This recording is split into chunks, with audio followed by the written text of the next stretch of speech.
So quick run through, and then we want to leave some time for some questions about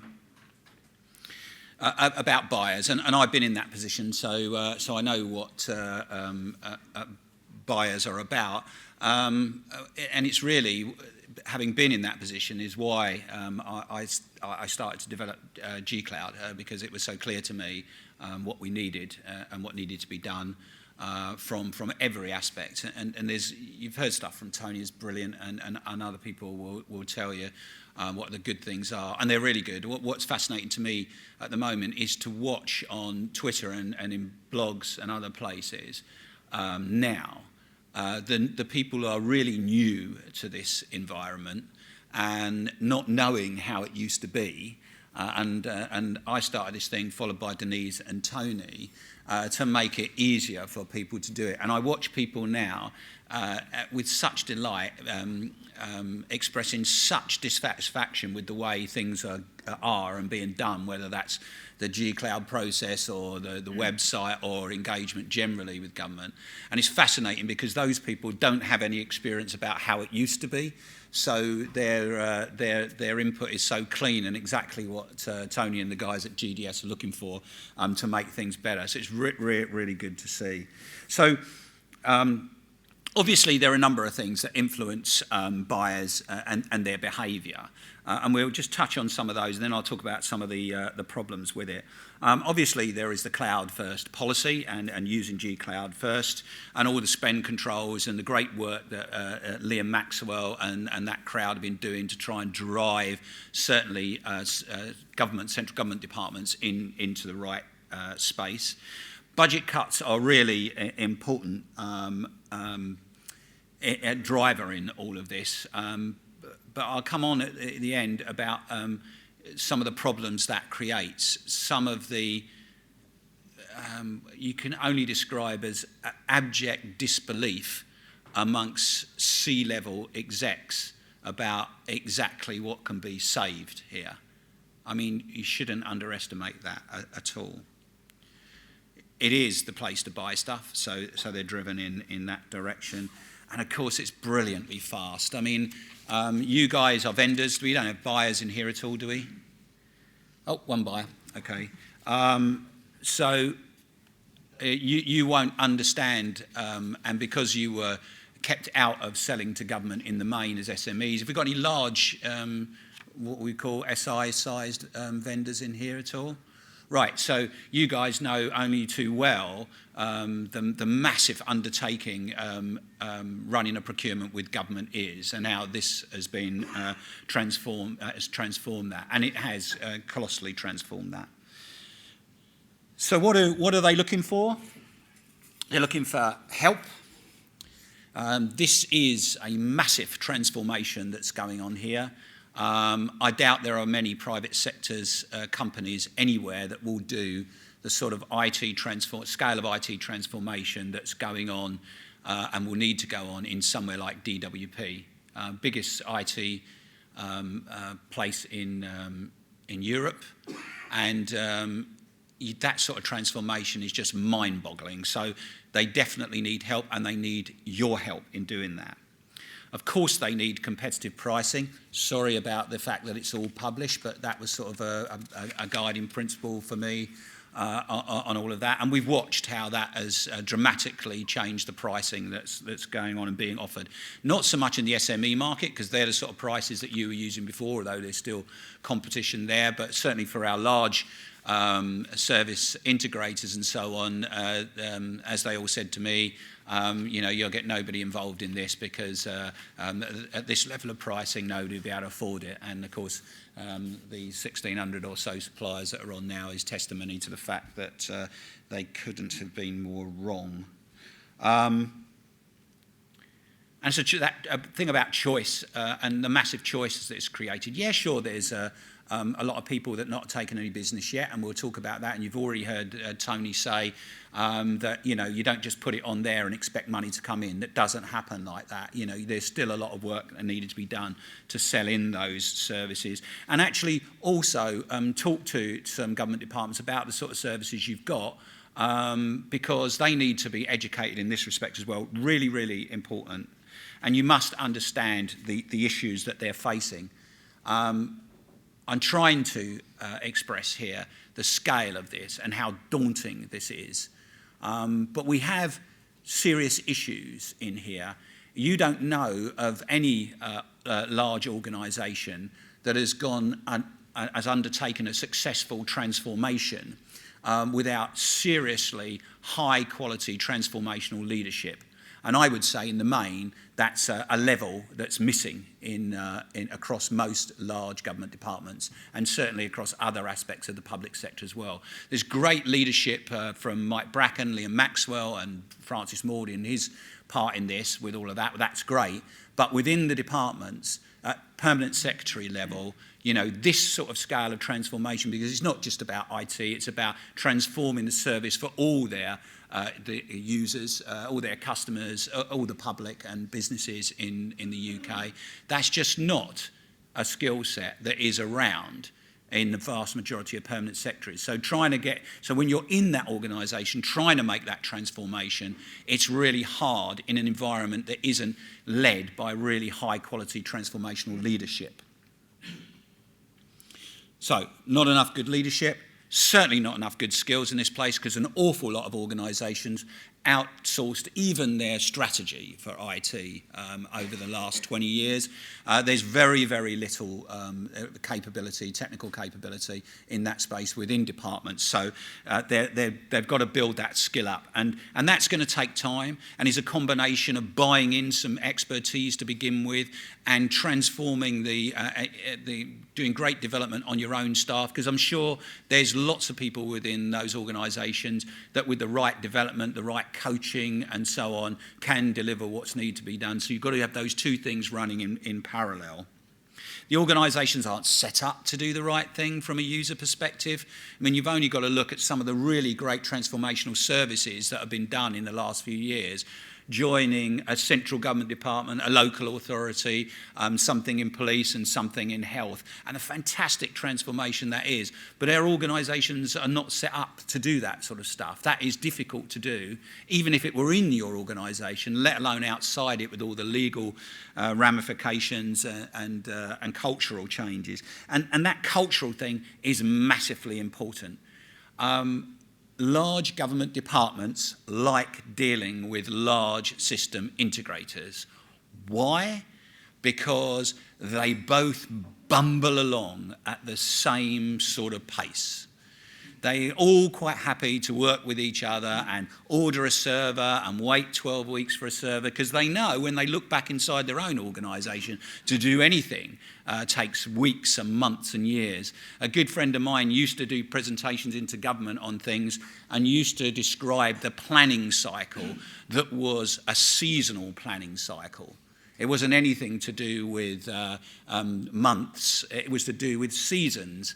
And as he always pointed out, summer was a bit of a bugger because everybody was away, and winter there was Christmas. So basically, if you didn't get anything done in the spring and the autumn, that was it. You know, so that's what life is like in a big organisation. Doing anything, getting any change is a really, really torturous process. So when you work opposite another large organisation and you talk to people, you talk the same language. So there's a certain comfort in that engagement.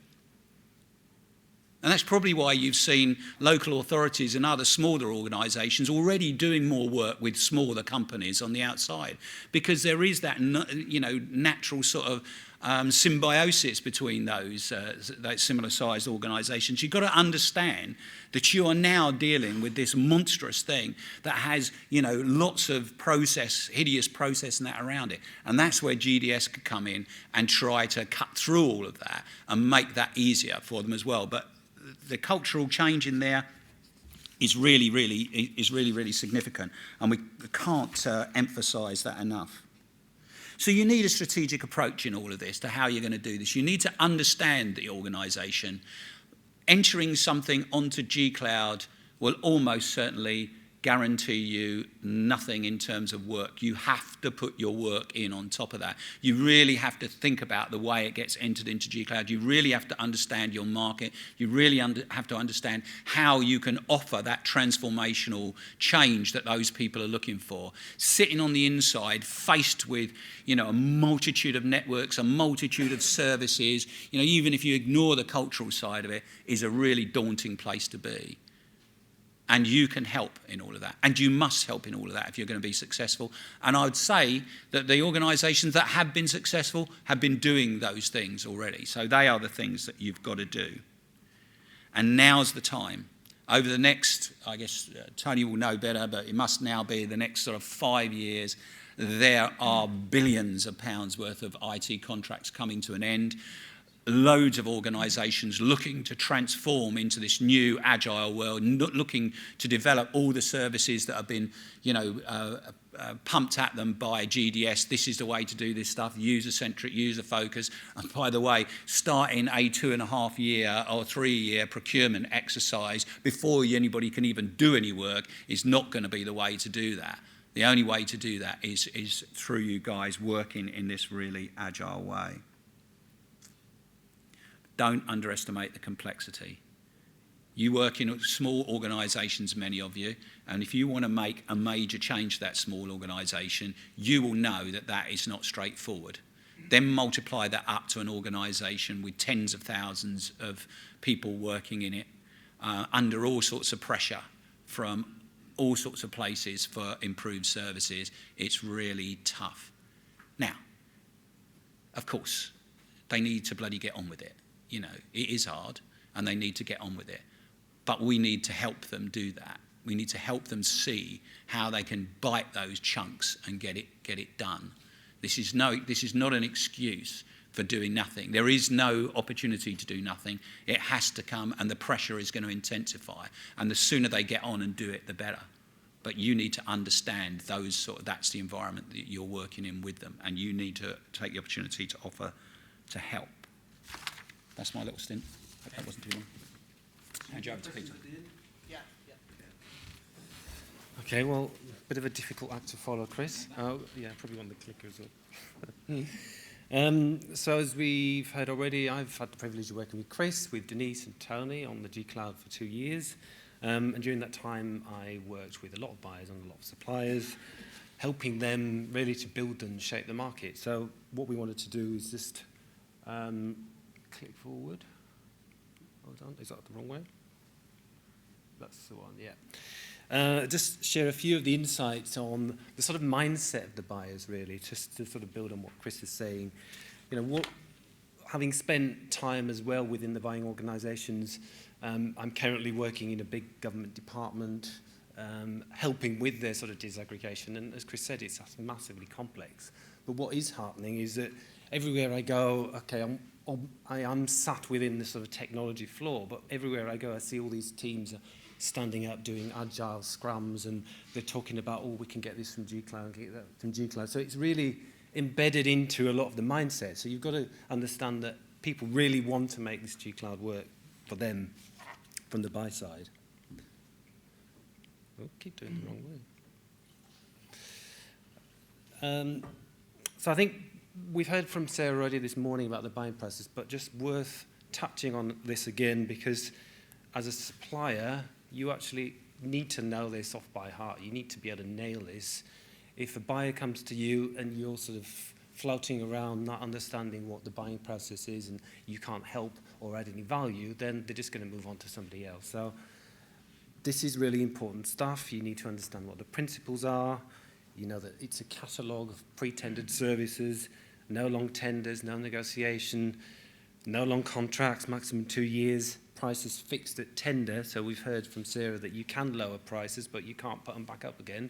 So be careful what you wish for there. And importantly, the buying process means that the buyers have to think up front and design what they want to buy before they actually start that buying process. So there's a lot of thinking involved in this.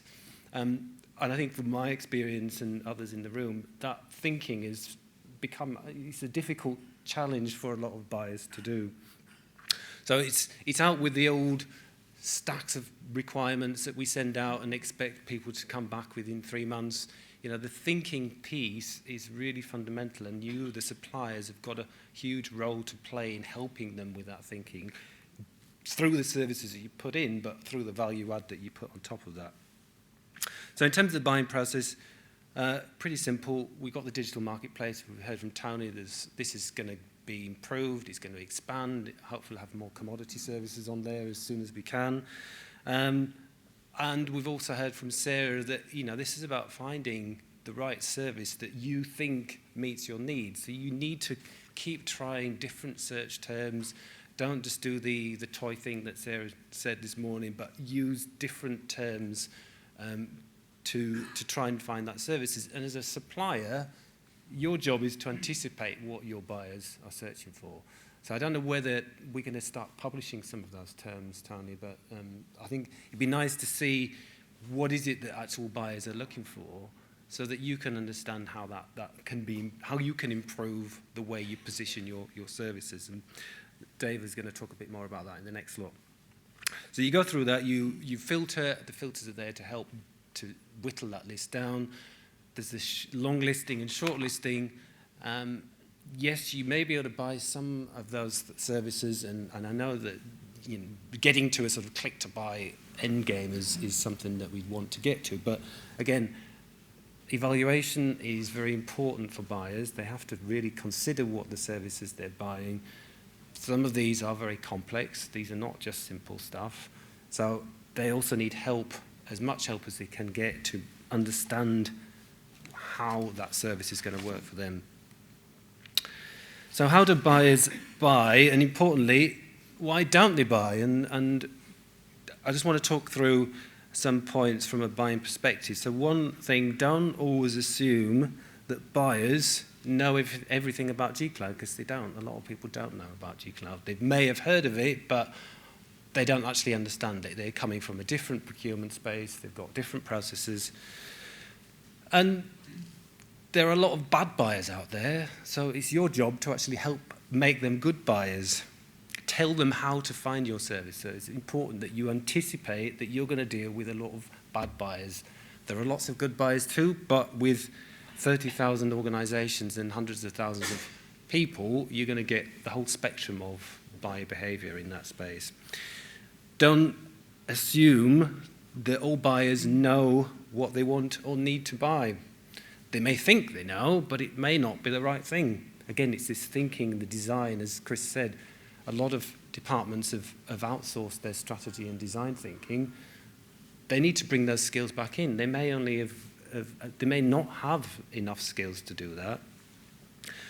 And because they're unsure of what they may be buying, they can easily be put off, and we see people dropping off because of that. Similarly, they don't always know all they should do about what they're buying. So do they understand the actual services? Do they understand how to compare one service against another? What are the features that are really important?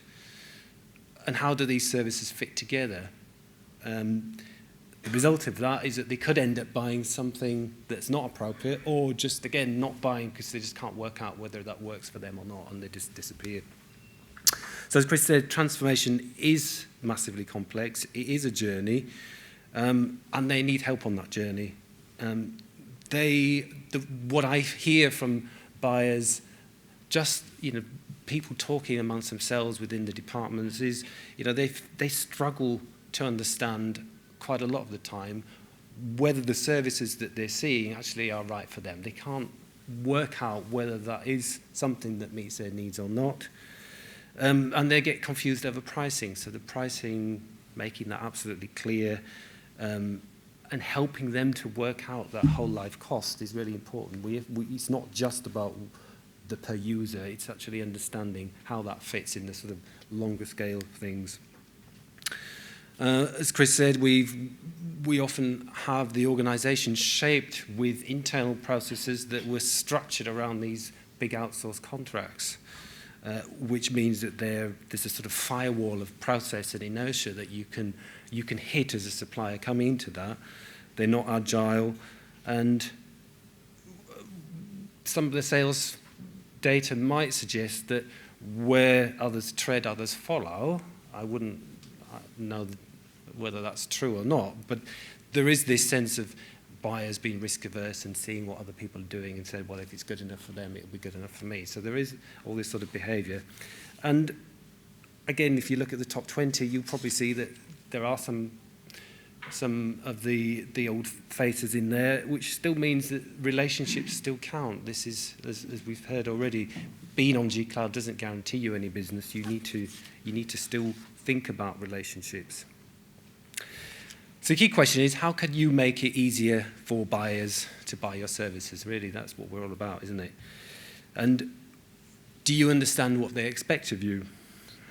Can you deliver that sort of service excellence that they want, the innovation that they need? Can you demonstrate that your services are competitive, are transparent, agile, responsive? And do you really understand what the barriers are that are affecting your customers? And it's not just a mass blob of customers out there. Each sector has got their own specifics. So central government has got certain barriers, local government, education, health. Understand what you're going for, understand what their particular barriers are. And it's all about understanding and engaging with customers. Talk to them. Do you understand, do they actually understand what your services offer? Do they think that they meet your needs? Can they buy them? Make it easier for them to buy services that they want and that actually work for their users. So it's about influence as well. And Dave's going to talk a bit more about this, but it's something that, this is not something about doing your tender and then sitting there and waiting for the next one to come around. This is a continuous cycle. Every iteration means you've got the opportunity to go out and test and engage, and then as soon as one finishes, you should be out there talking to your customers as much as you can, filling in the gaps that they're telling you are there, tweet and blog, work out loud, and there are examples where this really does work. It does help you get business. Do you have the capability and capacity that you need? If not, then you need to consider partnering with other organisations, join the industry groups, Tech UK, Eurocloud, find your voice. So there's lots of ways that you can influence the market. So sort of in summary from our sessions, really, buyers absolutely need your help, your expertise, innovation, if they're going to deliver on this massive transformation agenda. Don't underestimate the amount of help that you can bring to this. But they don't want services that don't work for them, so you really must think through how this is going to work from an end-to-end perspective. They want high-quality, robust services that will work for the lifetime of the contract, not just something that's there here today and gone tomorrow. So I think buyers and suppliers need to work out loud more and share more, because together we still need to work on making G-Cloud and the digital marketplace sort of get to that next level. So there's a huge opportunity for the future. We saw from the analyst figures, there's massive market sectors there that are not touched at all. But together, we really need to do as much sharing of that information as possible. So that's it from us, our sort of prep talk. Okay, well, thank you. We're going to have this up to questions from the floor. So does anybody have any questions?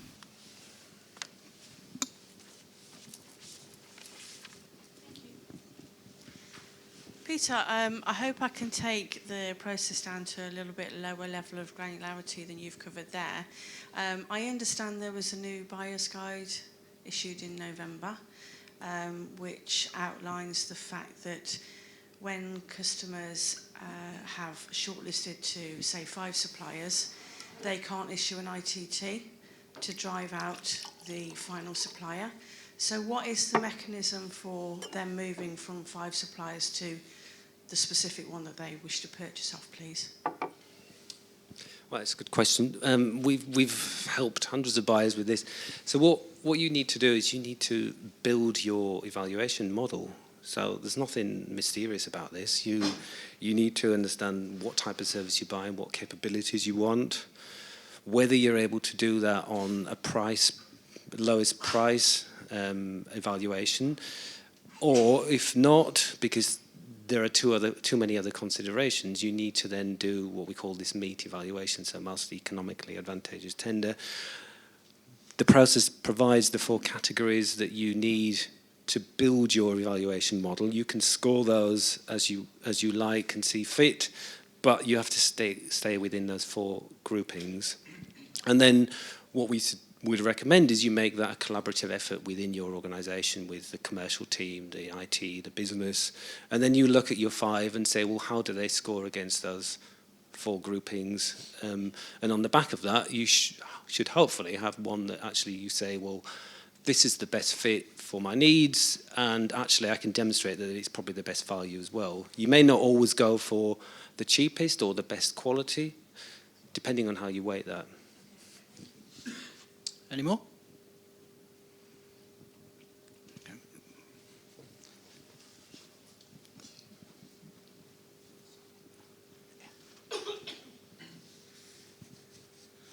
Chris, you mentioned the way that the permanent secretaries are not imbued in the G-Cloud culture and transformational attitudes and the glacial way that departments move.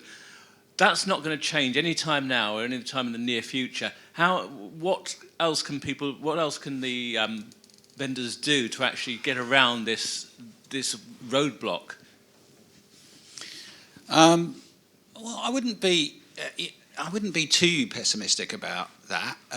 Actually, I mean, you saw the autumn statement the other day, and off went people with their abacus, or whatever the plural of abacus is, and calculated that the untouched parts of government spend would have to be cut by 50% to get that deficit in line. Well, do you think they're going to make that by the turn of the next government? No, but that's going to mean very, very big changes. So I don't think I didn't use the word glacial, but I wish I had. But it's going to come. It's going to come, and the pressure is enormous on it. I think what can you do? Again, you can help. The important thing around vendors is in this room, you've got a vast amount of experience in this sort of place, and people need that sort of help. I think you also need to go and understand the opportunities that G-Cloud brings vendors outside what they're trying to sell themselves.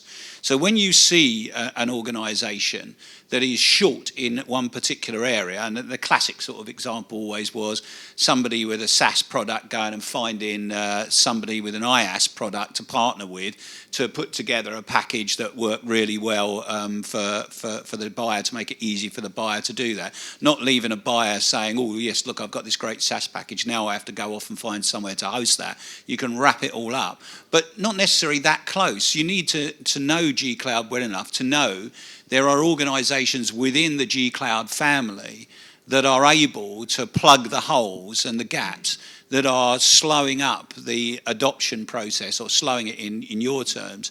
What do they need before or to augment what you're trying to sell them, and help them with that education. And you know that business really well. You know exactly all of those things, and you're just as au fait with G-Cloud as any buyer is.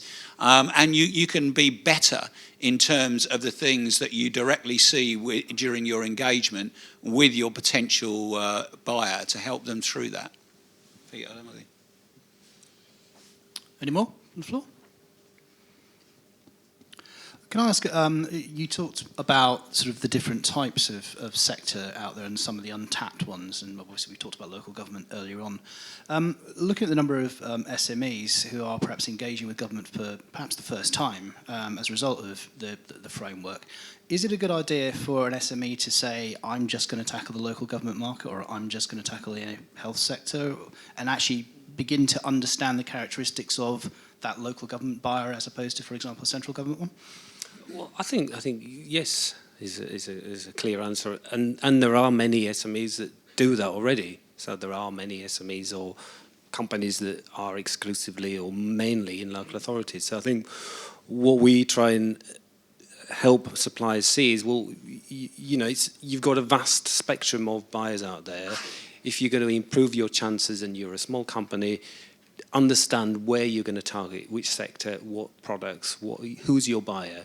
So you can then target the services around that particular group, and then you can market that group directly. So I think it makes perfect sense to do that. If you want to be complete generalist, then fine, but it's going to be more difficult to market to 30,000 organisations, right? Yeah, I think, depending on your product, a product could be applicable across multiple public sector organisations. But if we were to stand by what we've said, what you need to understand deeply is the issues affecting your customer and what helps them make that decision to use you. And so it stands to reason, really, that you're going to need to understand your buyer's position really well. Now, good luck on covering the whole gamut, but that may be a bit tricky, and it might make a lot of sense, really, to focus in to understand your customers' needs, your potential buyers' needs, to help them through that process. It makes sense to maybe focus on one particular area. Some people won't need to. The commodity is so commoditized, it'll be very clear, so driven by price and so on and so forth, that it's not a big deal to do that.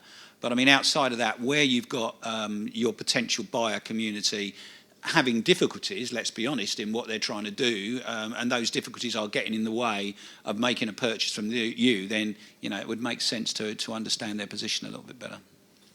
And central government, obviously, there's the public cloud first mandate, so there's a stick there. There's no such stick across local government. It's got to be carrot. Does that make the local government market just harder to sell into?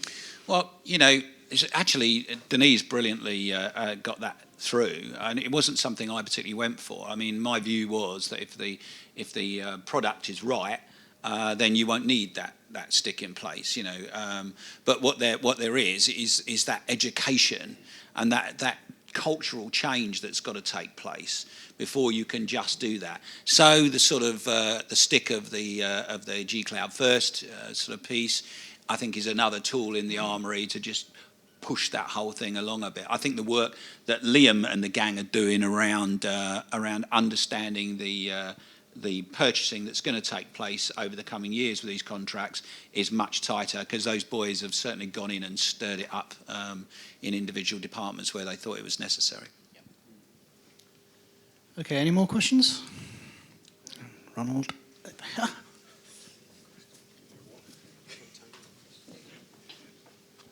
Thanks. Couple of questions. One is, how do you see G-Cloud's actually leading most of the rest of the world, and how do you see G-Cloud being taken out globally? And the other one is, when are we going to be able to buy an hour's computing time on G-Cloud and just pay for a credit card and get it automatically provisioned? Yeah, it's a great point. When will they get to it? I don't know. Maybe they'll wake up. Next summer. People are starting to make inquiries. We've in Rainmaker we've talked to some other governments around how that might be done. So I think they're coming to that. The second part of the question was global. How's it going to work globally? G-Cloud. Where does it? Well, where does it? I think what I had in my mind was where does it go, sort of from here as it goes forward. Well, I listened to Sarah. I don't know if Sarah's still here. You need to buy those other. That's right. Yeah, you need to buy those other products in the same way that you buy G Cloud services. Why wouldn't you be in a position to buy anything else you need to do your IT transformation through a framework that operates in the same way as G Cloud works? And I don't know many other parts of government buying that wouldn't benefit from that approach as well. I always had in mind that when we did this, I expected to see other commodities throughout government drop onto this in the same way.